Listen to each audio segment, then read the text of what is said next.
Good evening, everyone. Shavua Tov and Chodesh Tov. It's 8:02, so let's begin. Firstly, I just wanted to thank the Rav for giving up many hours to these Q&As and many other shiurim. I believe this is the sixth English Zoom Q&A that we've done. The Rav has therefore answered more than 60 questions. I think we're all very grateful to the Rav and for fitting this into his very busy schedule. We've got a lot of questions about Pesach, as expected. In fact, I think we've got 25 on the list, so we're not going to cover them all today, I'm sure. But I think the aim for this evening is that we will try and cover as many questions as possible to do with the issues of hametz, masa, preparing for cleaning the kitchen, all those sorts of areas, and maybe if there's time for a second session at some point before Pesach, for some of the other questions that deal with Leil HaSeder, Chol HaMoed, all sorts of other things. So I'm going to start off with the first question, which is from Avraham de Wolf in Antwerp. Yes. Let me just interrupt for one moment and state for the record, I apologize in advance. I have not, despite the fact that the questions were provided well in advance, I have not even had a chance to look at them, I must admit, for various reasons. I'm sure mainly my own fault, but that's the fact of the matter. I just want to admit to that right up front. And therefore, if perchance there is a question that I will not be certain of the answer, I will perhaps want to look into it some more, or I may not provide a complete answer. I apologize in advance. I will do my best, and if what we do not cover fully and comprehensively this time, we'll B'ezrat Hashem cover next time. Thank you very much. That's not a problem at all. So the first question from Abraham in Antwerp: how does one kasher the following things? So the first item is an oven where there are parts containing hametz that are hard to access. The second item is a dishwasher and a microwave, and then the third is oven trays, pyrex, frying pans, and plastic utensils. There's quite a few things there, but the first one was the oven that are with areas that are hard to access. Well, I would like to be a good Jew and respond to a question with a question. What exactly is a part that contains hametz that is hard to access? What such part exists in an oven? I'm not quite certain I know. What I can say is as follows. If one cleans an oven inside, the interior of an oven, thoroughly with the various types of oven cleaning agents and materials that exist, one is achieving first cleanliness, and also one is because these materials, these oven cleaning agents are very powerful. They cut through grease, they remove just about everything one could imagine, and what they do not remove we'll speak about in a moment. And you also pogrom whatever might remain, whatever you think may exist in the oven, you are pogrom the ta'am. In other words, the moment oven cleaner, which is a toxic and certainly not a very flavorful substance, to put it bluntly, it's a dangerous substance. And that's why you have to make sure you also clean it out afterwards. You remove all of that afterwards. Any food particle that might be in an oven, as soon as it's covered, smothered, comes into contact with these kinds of agents, it is no longer considered hametz or food at all. It is considered, well, as we just said, is dangerous. It's something inedible, dangerous, and it's not hametz.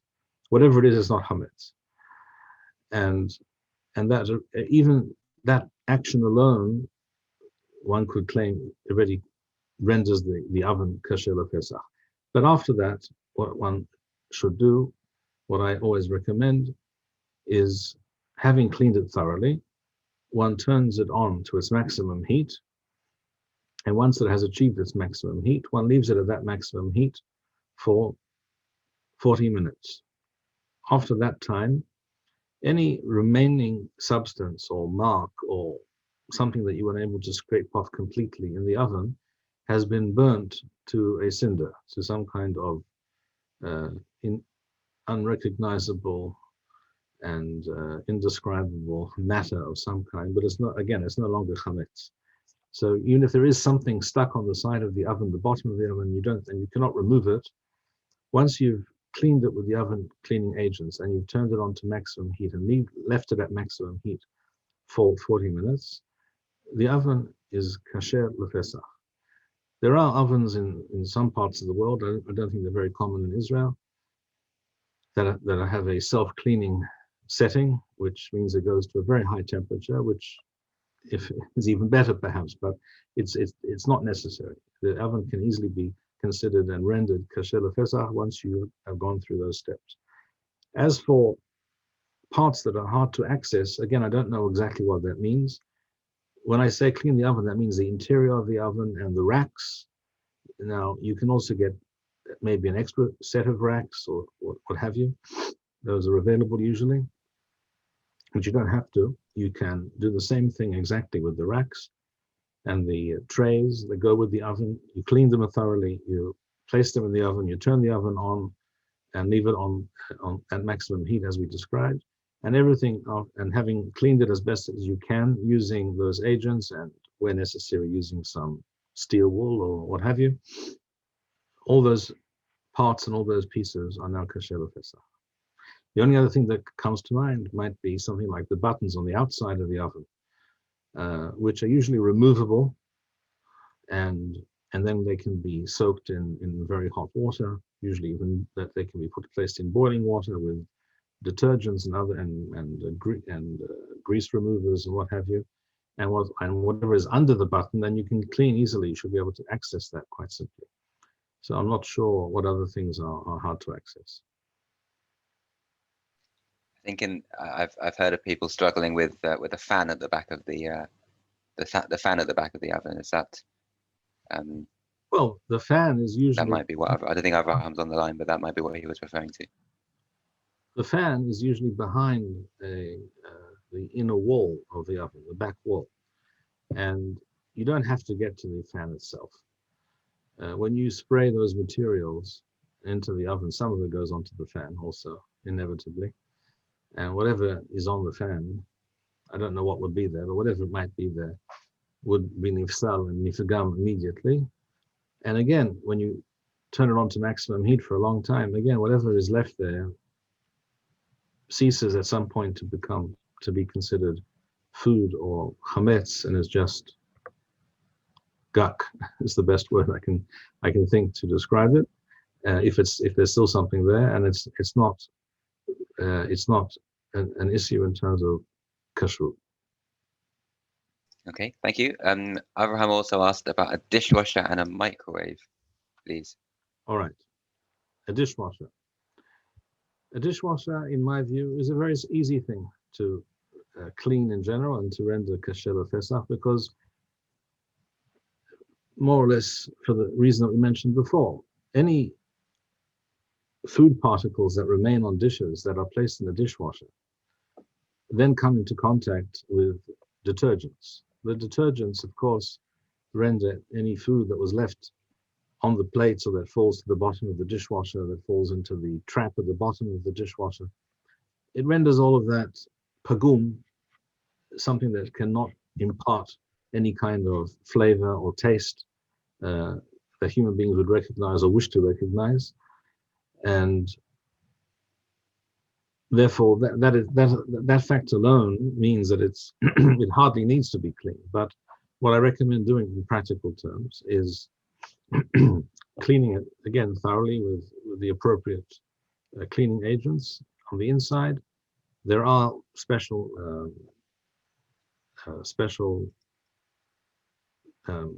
tablets of soap or bottles of cleaning, some special cleaning agent for cleaning dishwashers all year round, not just for Pesach, which consists of certain salts and other chemicals which thoroughly clean it.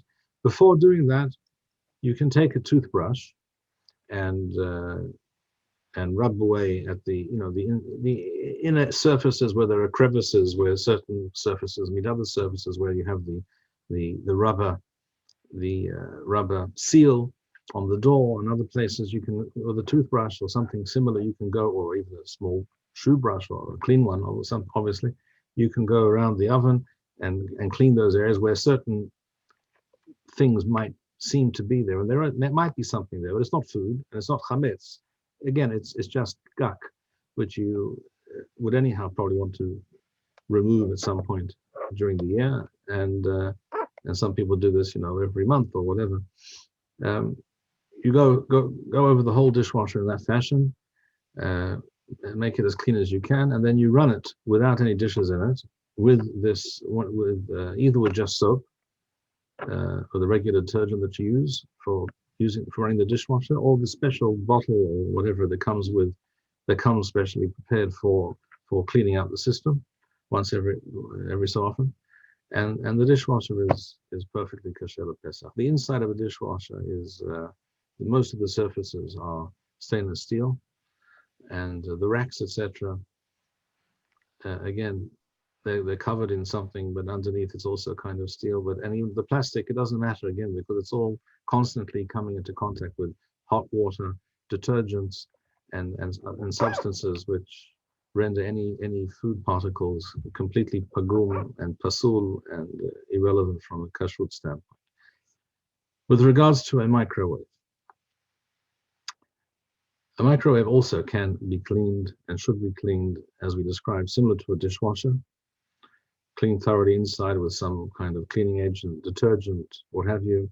There are different sprays and different liquids for doing this. And again, you can use, it's a good idea to use a toothbrush to give it a good going over on the inside and on the outside as well, if necessary.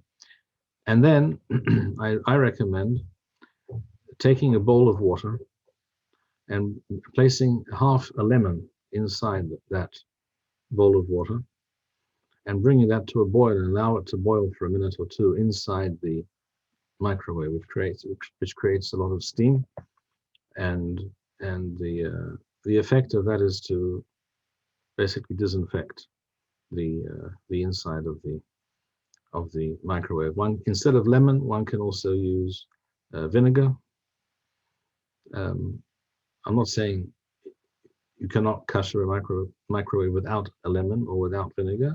You can also do it, I think, just with boiling water. But the vinegar and the lemon certainly they do something for the inside, for the general state of the microwave. After doing it with those using those materials, I think is the ideal way to clean the microwave. And the glass platter on which you place food or plates or what have you is glass, so it doesn't actually need to be cut in any specific way.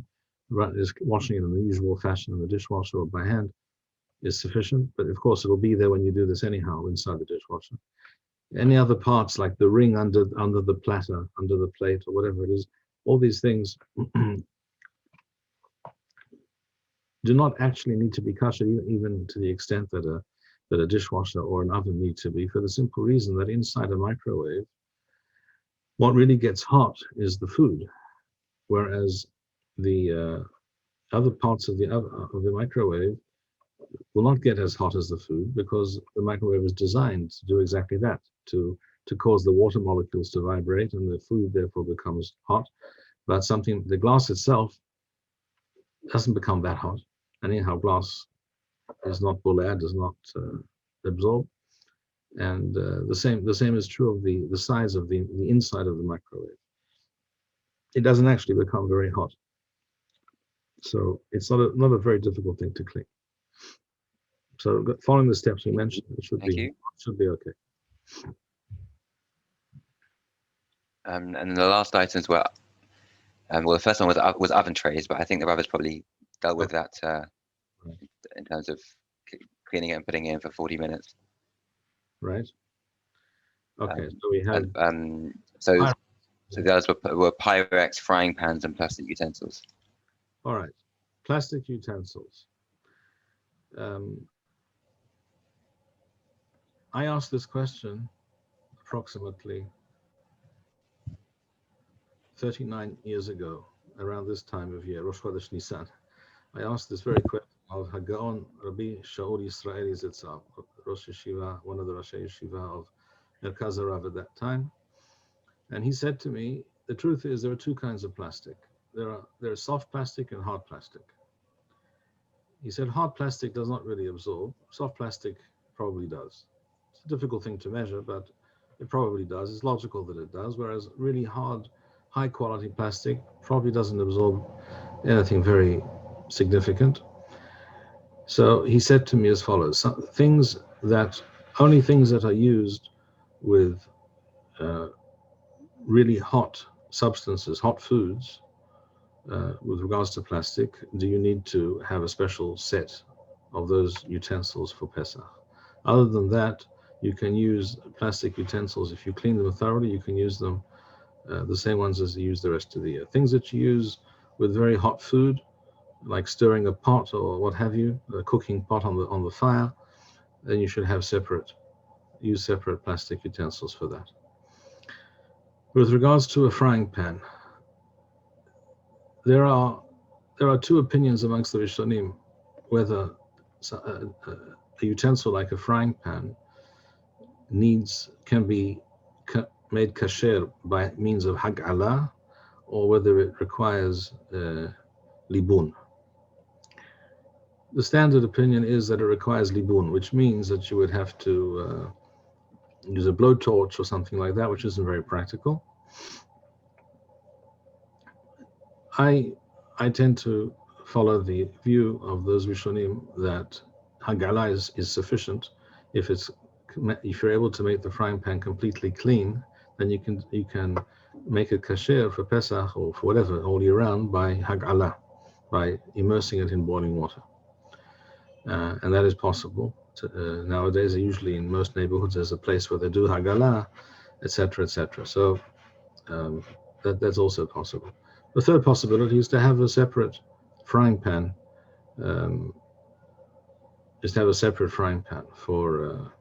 For Pesach,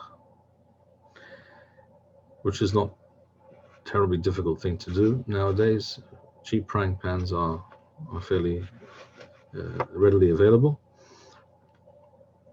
In some places, if you take a frying pan and you tell them you want to do hagala, they tell you cannot, which is true according to some Rishonim, but not true according to others, as I explained. So you can try your luck, see how it goes with that. With regards to pyrex, in my view, is like glass. This is another question that I asked Hagaon Rabbi Shaul Yisraeli Zitzal 39 years ago. And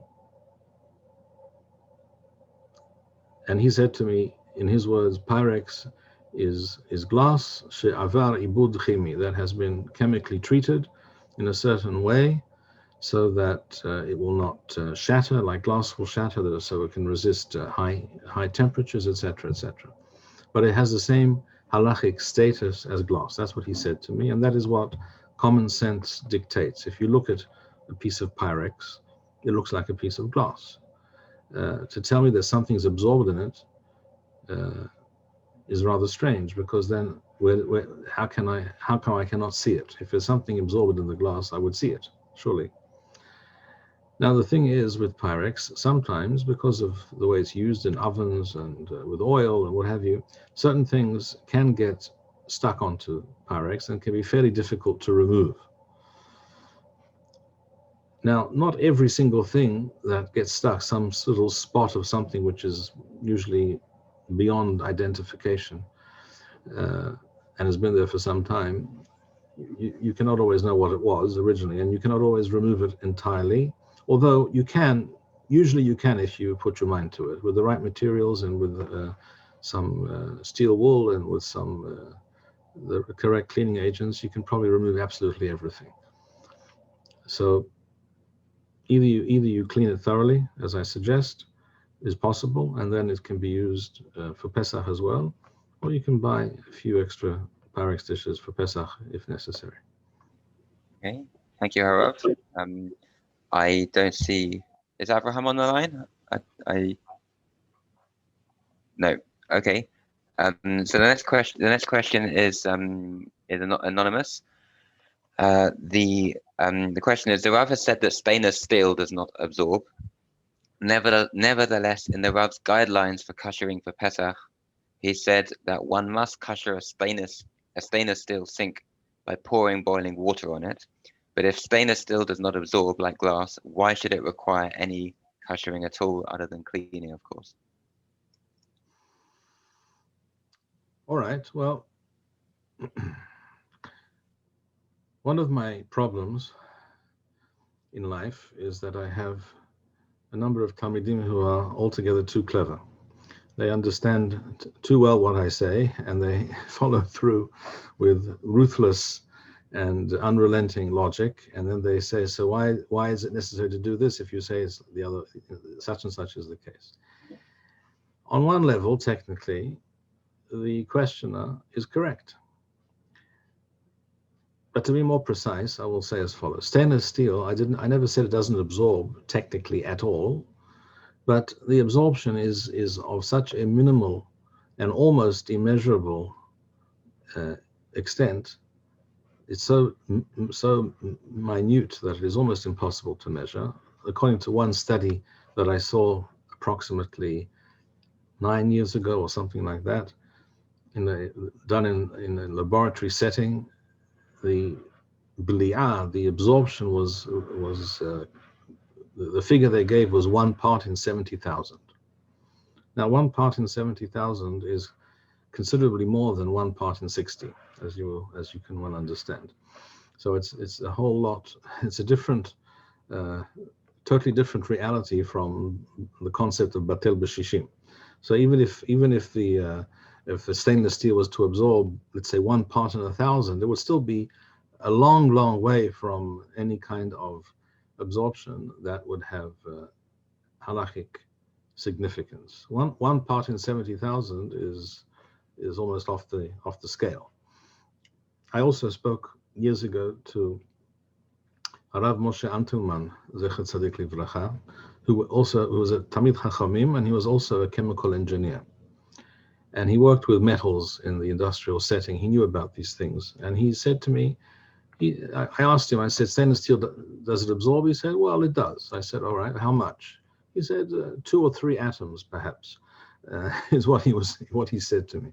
In other words, we're talking about a level of bli'ah, of absorption, that if you clean the stainless steel thoroughly, and it can be cleaned thoroughly, then, so if a pot is absolutely spotless, then technically it is not halavi, and it's not basari, and it's not hametz, and it's not masa, it's not Pesach, it's nothing, assuming that it's thoroughly clean top to bottom.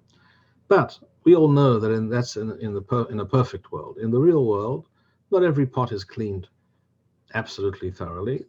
Something might be left on the upper rim, at the bottom, on the side, on whatever, on the handle, and we have the catch-all Yiddish phrase, "es passt nicht." In other words, it's not proper. In other words, it doesn't, even though you don't cook with the handle, but it doesn't look right, doesn't feel right if you can see there's something a bit greasy on the handle of the pot, which you know is from meat, to cook something dairy in the same pot. It just doesn't feel right, even though you're not cooking with the handle.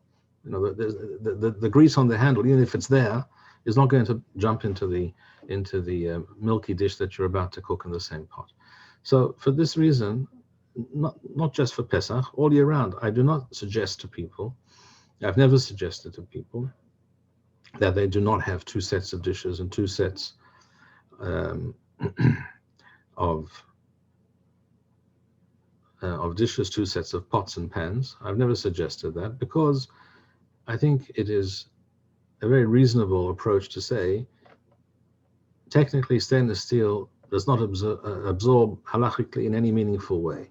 And when you clean these things thoroughly with detergents and the various agents that we have available, and you make a point of removing whatever can be seen, you can really render them essentially pristine and completely genderless, so to speak. But because we don't live in a perfect world, and things don't always work that way, I think it is correct to have two sets of dishes, two sets of pots, etc., two sets of frying pans. And the same is true for Pesach. It is an easy thing. It is an easy thing to kasher stainless steel pots for Pesach.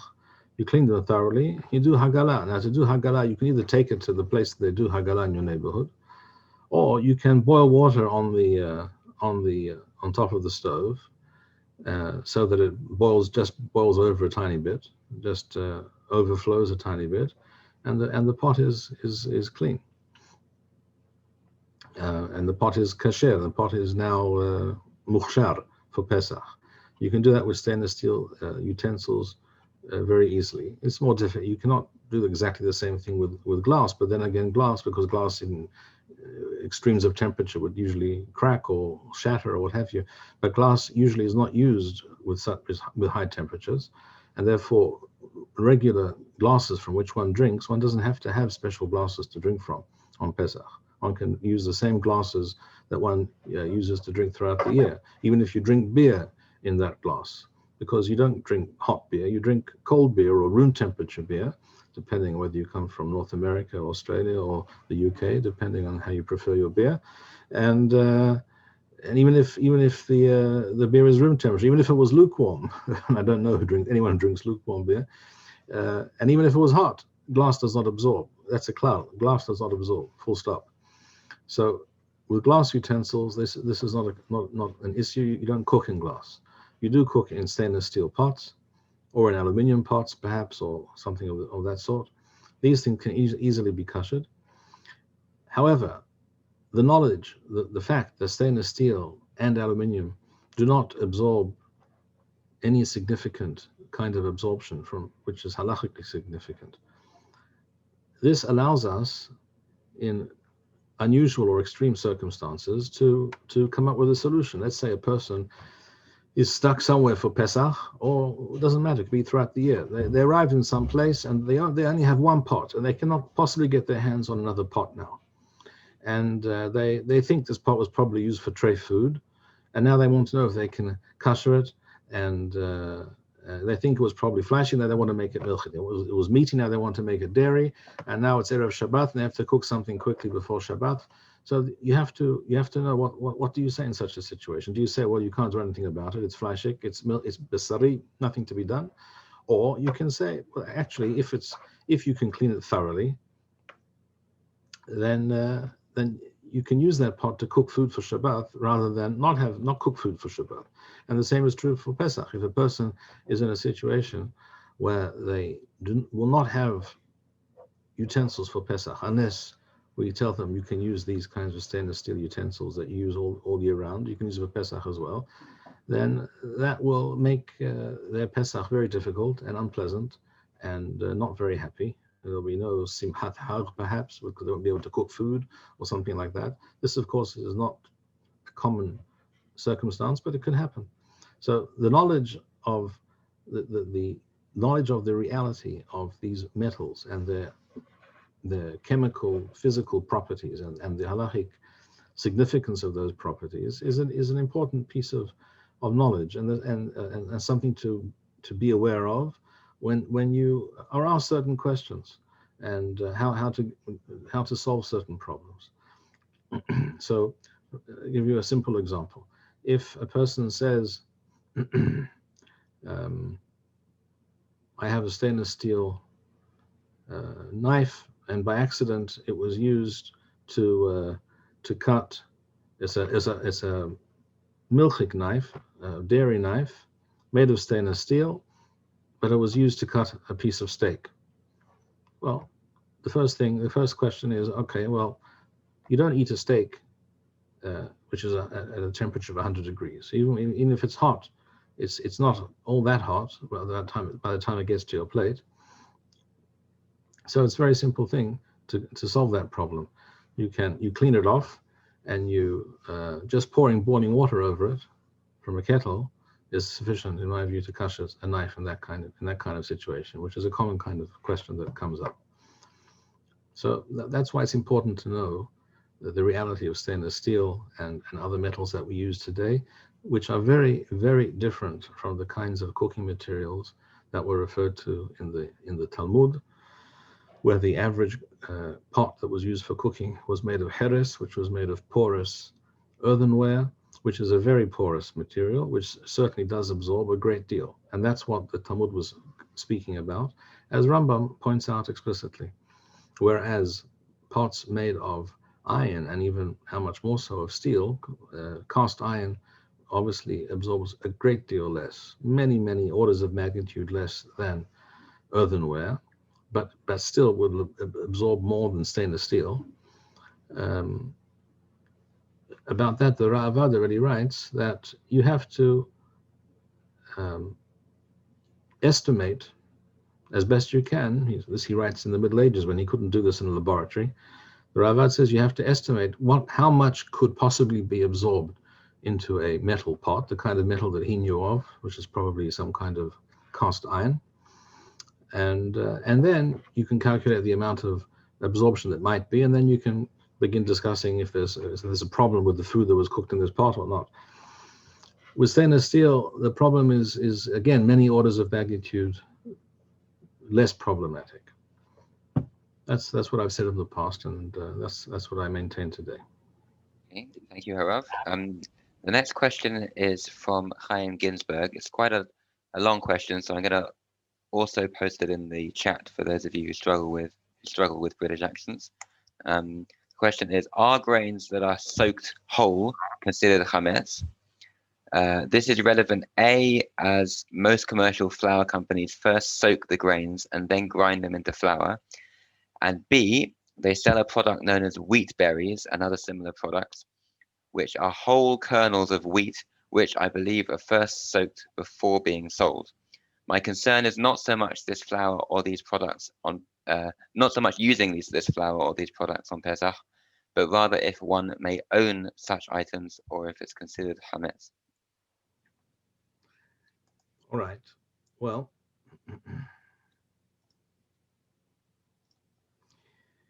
let me quote with regards to this question from Rambam. Hilchot Hametz u'Masah Perek He Halacha Well.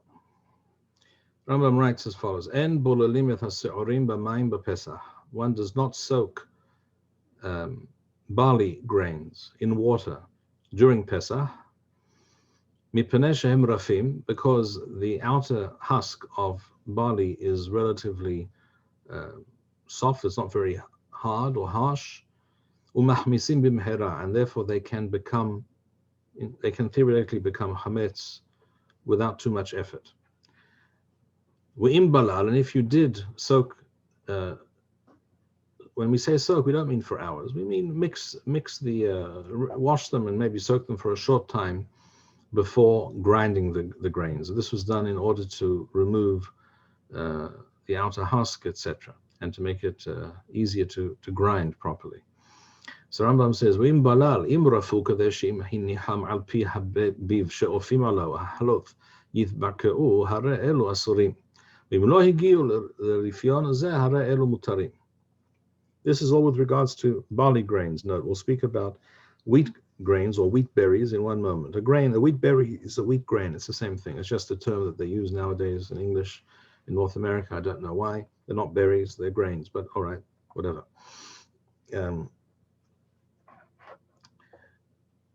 So the Hazal already were aware of an objective difference between barley and wheat. So wheat is not to be soaked in water before being ground into flour. That's the halacha. One does not do so on Pesach.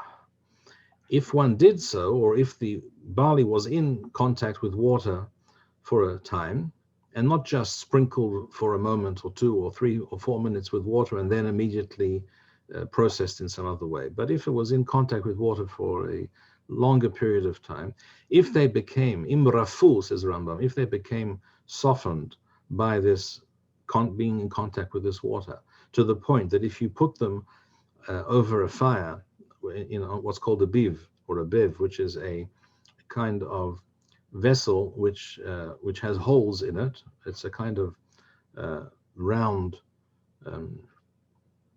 utensil with sides to it, in which you would place the grains and then roast them over a fire. There's holes underneath in the bottom surface, and the heat would come through those holes and it would roast or toast those grains.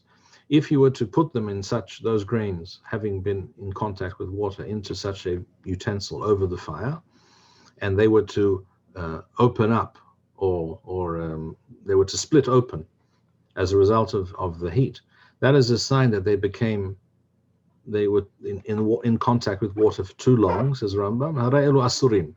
Again, this is not just Rambam, this is straight out of the Talmud in Masechet Pesachim. I'm just quoting the Rambam because it's straightforward and concise. But if they did not reach that point, in other words, if they were in water for a few minutes, you put them inside this beef, inside this vessel, utensil, you put it on top of over the fire, they were roasted a bit over the fire, they didn't crack and break open as a result of that, then even such grains of barley are mutar even on Pesach.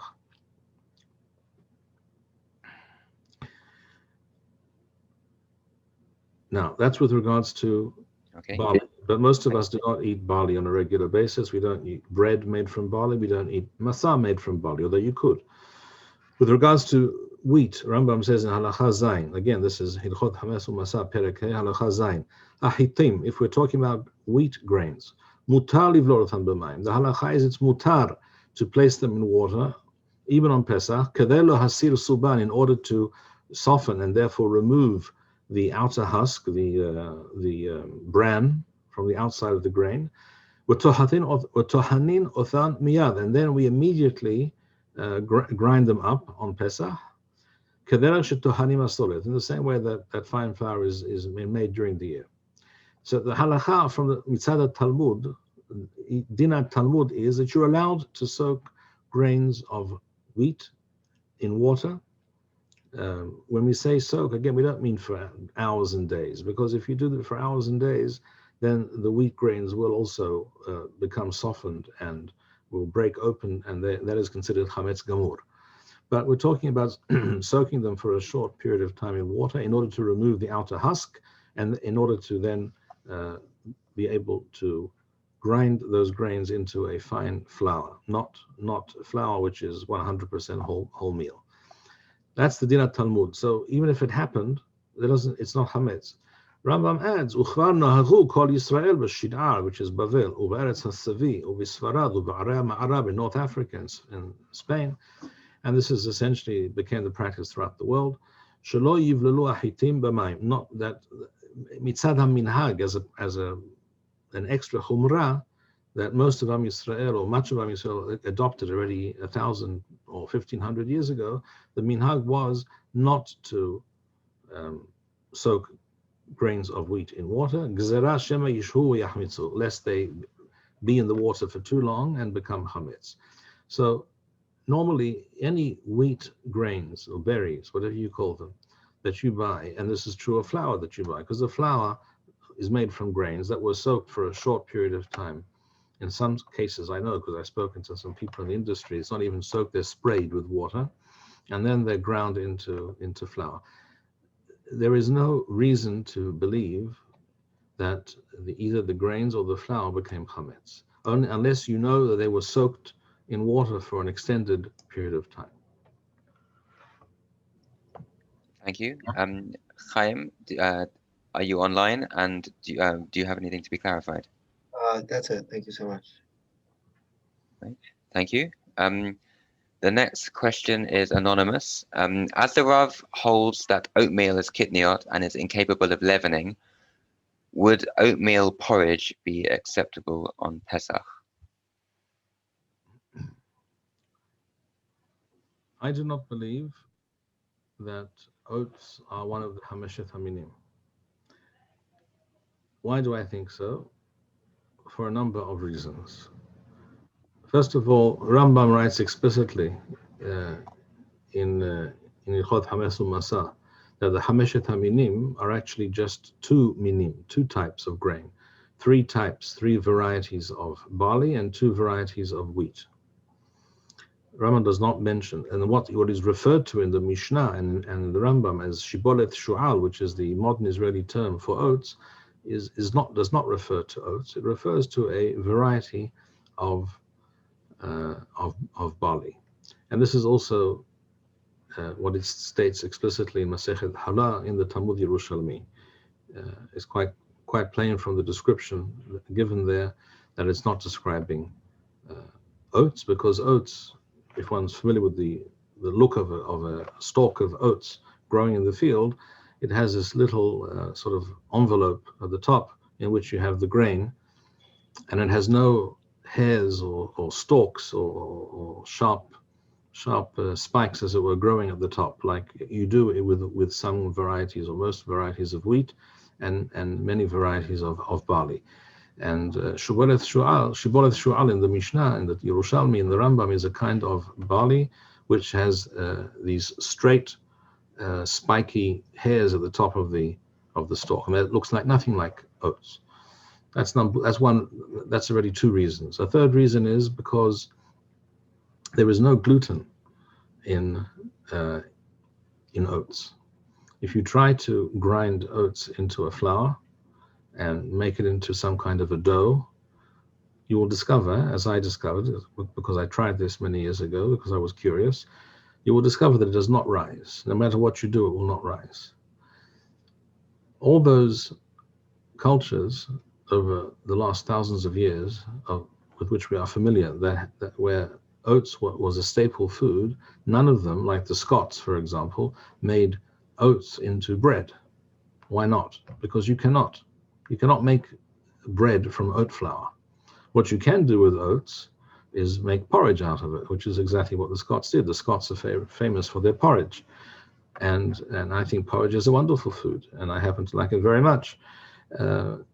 But it's not something you can make bread of, and therefore it's also something you cannot make matzah from, by the way. And therefore I think that people who suffer from certain medical conditions and cannot ingest regular matzah are not actually, you'd say, their hova, the miswah of eating matzah by eating a kazayit or more of matzah made from oatmeal.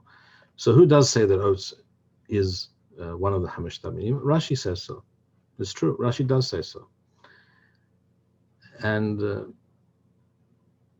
אני עפר ואפר תחת רגלי רש"י, רבנו שלמה זיכרונו לברכה, but I cannot for one moment believe that is the case, and therefore I do not believe it to be true. But and despite that fact, and despite having told you that I just now that I like porridge, I will not eat porridge made of oats on Pesach, because Rashi says it's not mutar, and I don't want to do something on Pesach that Rashi would consider asur, even though I'm convinced it's mutar. So I wouldn't do that, and I don't do that. I don't recommend. Excuse me. I don't recommend to anyone that they do this, but I do not consider oats to be one of the Hameshet Haminim. I should add to this, I do consider one type of grain that is not mentioned, as far as I understand, in the Mishnah or in the Talmud. I do consider another kind of grain to be hametz, and that is rye. What we call today chiffon, again in modern Hebrew is referred to as chiffon, but it's almost certainly not the grain referred to in the Mishnah by that name. So we're talking about a question of identification. There are terms that were used once, and the question is whether we use them correctly today for the same article, for the same species.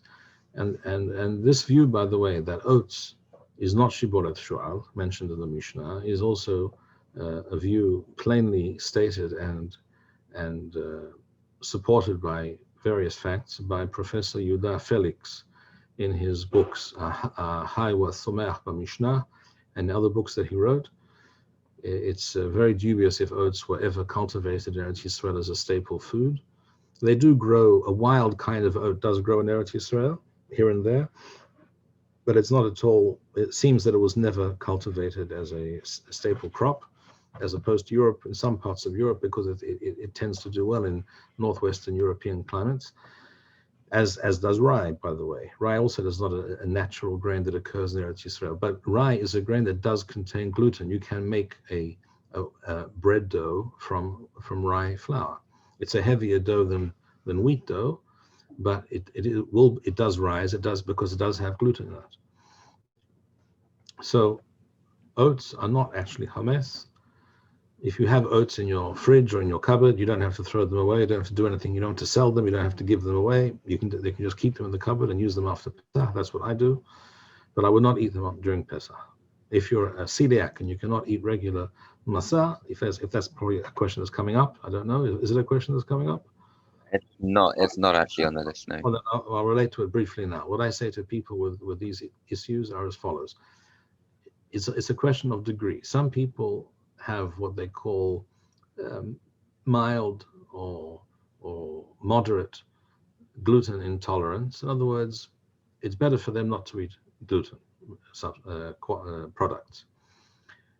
But they can get away with eating a kazayith or 2 kazetim. You only have to eat 1.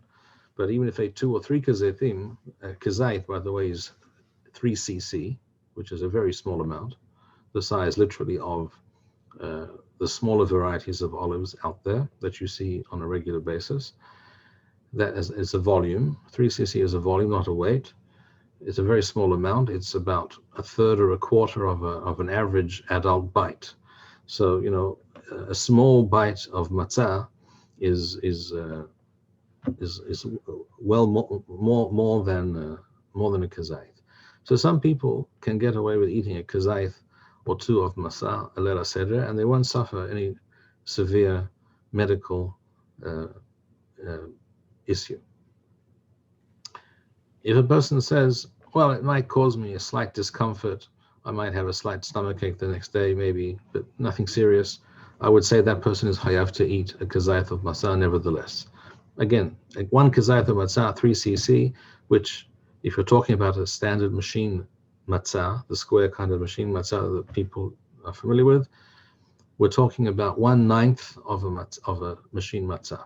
In other words, if you break a piece of matzah into 3 strips, roughly, 3 equal strips, and then take the smallest of those 3 strips and break that into 3 pieces again, that approximately 1/9 or even a bit less of a machine matzah is a kazayith, because the machine matzah is thin, as you know, and what have you. So it's the wrong shape. It's difficult to imagine it exactly the volume of an olive, but that's what it is. That's the volume of, in terms of volume, that's the volume of an olive, of a kazayith. A lot of people can get away with that, and I think they're hayav to do that if that's the case. Some people would experience a severe reaction, and in some cases it could even be life-threatening, even if they ate only a kazayith of matzah, because of the gluten. Such a person is clearly patur from the mitzvah of matzah, and not required to eat any matzah at all. The solution sometimes is suggested is matzah made from oat flour. I just explained why I don't think that's actually doesn't solve anything at all. If a person wants to eat that anyhow, at least the marit ayin, so it should look as if he's eating matzah, he should feel that he's eating matzah, that's also fine. But I don't actually think you're being makam the mitzvah by eating matzah made of oats. Thank you, Harav. We have a question now, another anonymous question. Is hametz in toothpaste an issue? I don't believe that there is hametz in toothpaste. And even if there is hametz in toothpaste, it is mutar, entirely mutar. And I will tell you why I say this. Rambam writes in Hilchot Yesodei Torah, Perek Hey, where Rambam speaks about the mitzvah of Kiddush Hashem, for what kind of isur is one required to risk one's life or refuse to transgress a particular avera, even at the risk of losing one's life.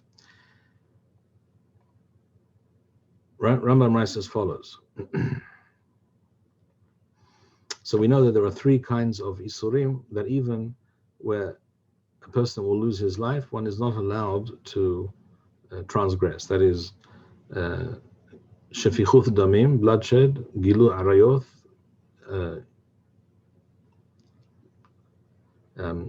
prohibited sexual behavior, and avodah zarah, worshipping avodah zarah. And even if this is done for the purpose of healing sickness. In other words, if a person is ill with a certain medical problem and the doctor says, if you eat crab meat, this will make you healthy.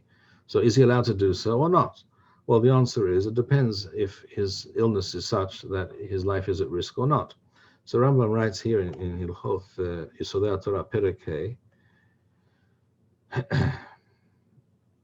Halacha Yod Aleph, Bamed Devarim Amurim She'en Mithrapim B'Shar Yisurim Elo B'Mkom Sakana. The klal is that if the person's life is in danger and the doctor says he has to eat crab meat, this is the solution for him. Without that, he's likely to die. Then he's allowed to eat crab meat or any other isur, any other food that is asur min haTorah even. If his life is not in danger, then he's not allowed to. But this is the case, as Rambam, Bezman shehem derech hana'athan, when the food is in its normal state, so that when you eat it, you enjoy the taste, you taste it, and you enjoy the flavor of it, and in the way that any person eating that food would. כמו שמאכילים את החולה שכסים ורמסים או חמץ בפסח, או שמאכילים אותו ביום הכיפורים. So, if the doctor said on Pesach you have to eat hametz in order to be well, if the person's life was in danger, then it's pikuach nefesh, he has to eat hametz. If his life is not in danger, then he's not allowed to eat hametz on Pesach, or crab, or pork, or whatever it might be. But this is all when the food that we're discussing is in its normal state, so that the person tastes it and experiences it in the normal fashion. Aval, says Rambam, however, shelo derech hana'athan, when this is not ingested in the normal fashion, so that if hametz is used on Pesach to be made into a kind of cream or ointment which you place on a wound on the outside of your skin, on your outside of your body, you don't ingest it. Or you're given some kind of medicine which tastes terrible, and one of the ingredients might be crab, but you don't taste crab. What you taste is some bitter, ghastly substance which you're told you must drink in order to be better, but you don't experience that. You cannot say to anyone, I've tasted crab and it's very tasty, or anything like that, because you wouldn't know, because it was just a terrible experience. It was disgusting. Your palate does not benefit from it. This is mutar even if it is not, even there's no sakanat nefashot, even if the person's life is not at risk. And that is why people may take medicines on Pesach. If we're talking about a medicine which you do not taste, even if you know that it has some hametz or hametz derivative in it, if you something which you swallow and do not taste, that's called shelo derech hana'athot. You're not benefiting from it. You're not tasting it. You're not aware of the fact there's some flour mixed into this pill just to hold it together, or something like that.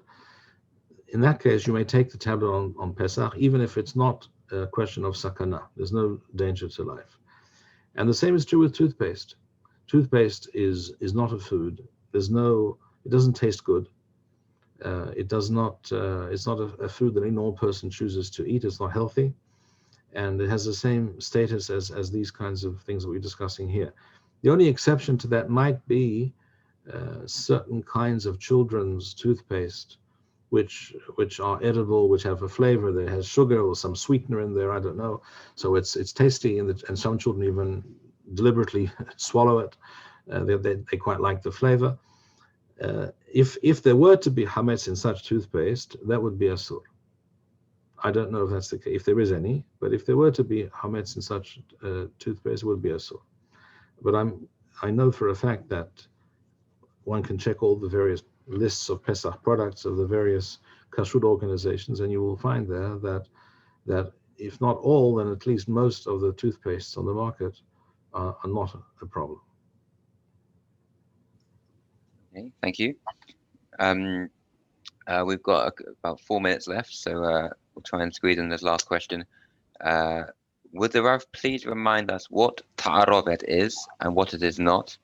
When is it mutar to have it in one's possession during Pesach and to use it after Pesach? And are crumbs or small amounts of hametz ever mitzdarafim? The Talmud states explicitly that perurim, crumbs, are betelim me'alehem. So if you have small crumbs of something, even if you know it's hametz on the floor, you're not hayav to remove it. If it's the kind of thing that you would frequently ignore, then you're not hayav to remove it. It's not considered hametz in your possession. It's batel me'elo, because it's something that people normally just sweep up and throw away. So it has no dinner hametz. It's not considered hashuv. It's not considered of any significance. With regards to taarovet, there are two opinions with regards to taarovet, because the question is this: if you have a substance, if you have hametz, before Pesach, you have hametz before Pesach, and this Pesach was in your possession during Pesach, because let's say you forgot about it, you didn't know it was in your possession, and it remained in your possession throughout Pesach. So now it is hametz she'avar alawa Pesach. So the halacha is that hametz she'avar alawa Pesach you have to get rid of. You can't use it. You'd have to throw it away. However, what happens if that hametz now got mixed up with other things? So now it's not hametz gamur she'avar alawa Pesach. It's now taarovet hametz she'avar alawa Pesach.